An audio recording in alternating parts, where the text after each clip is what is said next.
welcome back to On Wednesdays We Watch. So a fun, unknown fact about me is that I love watching TV a lot. So of course the 94th Academy Awards will go down to some as being extremely memorable. Most importantly because Black history was made. And yes, I am talking about that. The Questlove joint.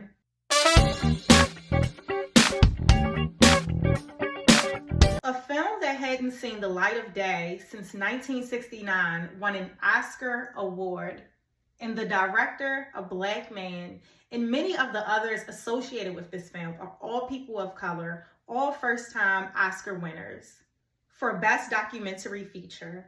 This win is historic for many reasons. For starters, this film and the festival documented in this film were thought to be in obscurity. This film back in 1969 and in the years leading up to its release in 2021 was offered to several film and TV studios, which none of took any interest in pursuing this film.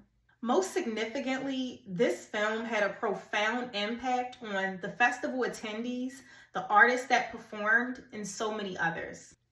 Released in 2021, The Summer of Soul, or When the Revolution Could Not Be Televised, features the 6-week Harlem Cultural Festival, specifically the one that took place in 1969. Now, it is worth noting that the Harlem Cultural Festival did take place from 1967 up until 1974 at Mount Morris Park in Harlem, New York. At the time, and even now, this particular festival and the film have been regarded as the Black Woodstock, which to me is not a fair comparison because, as I pointed out, this festival started back in 1967. Woodstock would not happen until 1969, the same year that this particular festival was documented for Summer of Soul. The Harlem Cultural Festival stood as a place for all people of Harlem to celebrate their way of life, their struggles, history, hope, their diversity, their fashions, and emphasize the need to unite and collaborate to push the entire Harlem community, Black, white, brown, and everything in between, into a better place. And as far as I could see, it was just Black people.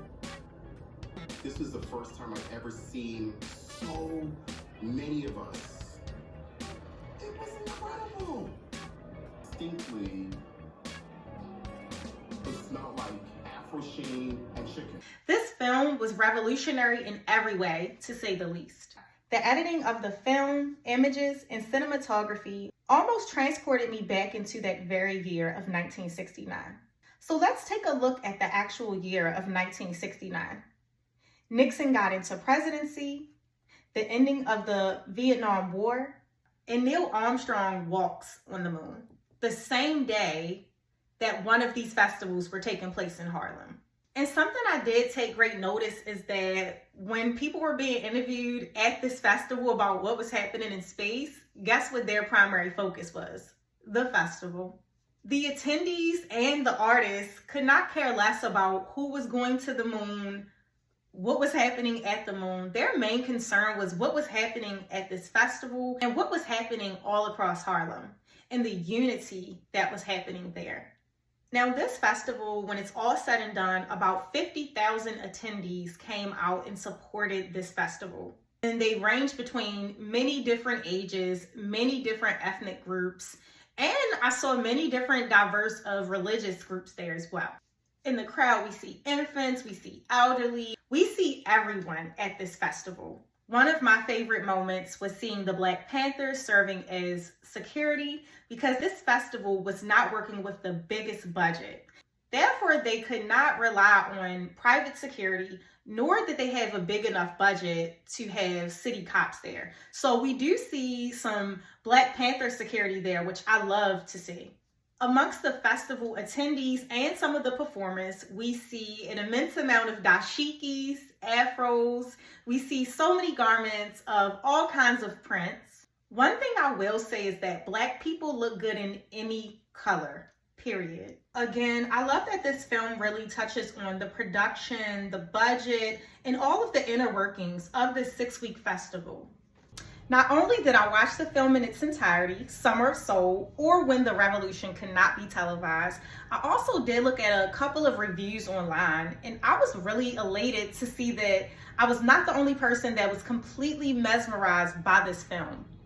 And we all agreed that this film was not only Oscar worthy, but it was definitely worth being released out of that basement since 1969. It's one of those films that you can't help but not look away from. It has a hold on you.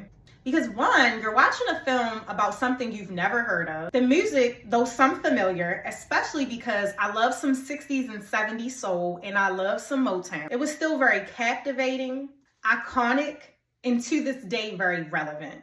Not to mention, we get to see so many of our favorite icons that we still thankfully have today, kind of being shaped into the revolutionaries that they would later become, and particularly Stevie Wonder.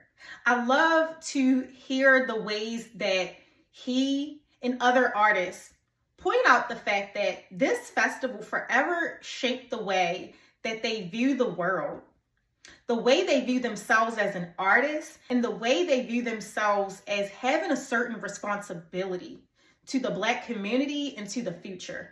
Expressing musically what we were thinking and feeling politically and culturally. We want liberation. He wanted to make change. An important step for the Black artists to take is to engage ourselves in ownership of not only artistic properties, but physical properties.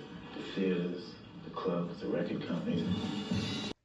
I'm beyond proud of Questlove for taking on this important film, directing it and pushing it out there into the eyes and hearts of audiences everywhere, so much so that they were able to get this 94th Academy Award for Best Documentary Feature Film. The Black world. This is ours. We as a people, especially today, need to feel like family. Holding up for each other, fighting for each other. Some things that I took away from this film was that history belongs to us, every single piece of it. And like Questlove, it is our responsibility to ensure that our history is properly documented, passed on, celebrated, and told with honesty and integrity, because our future really depends on it.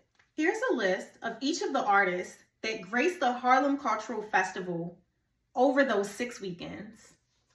Stevie Wonder, the Chambers Brothers, B.B. King, Herbie Mann, The Fifth Dimension, Edwin Hawkins Singers, Papa Staple and the Staple Singers, Clara Walker, Sister Mahalia Jackson, Jesse Jackson, Ben Branch, David Ruffin, Gladys Knight and the Pips, Sly Stone and the Family Stones, Mongo Santa Maria, Ray Barretto, Moms Mabley, Max Roach and Addie, Nina Simone, and Hugh Masekela.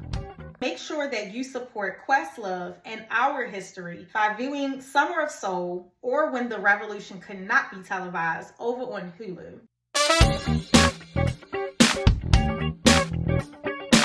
This film not only supports our history, but those who pour their souls into that festival. We have them to thank for so many things that we've seen in our community happen over the years.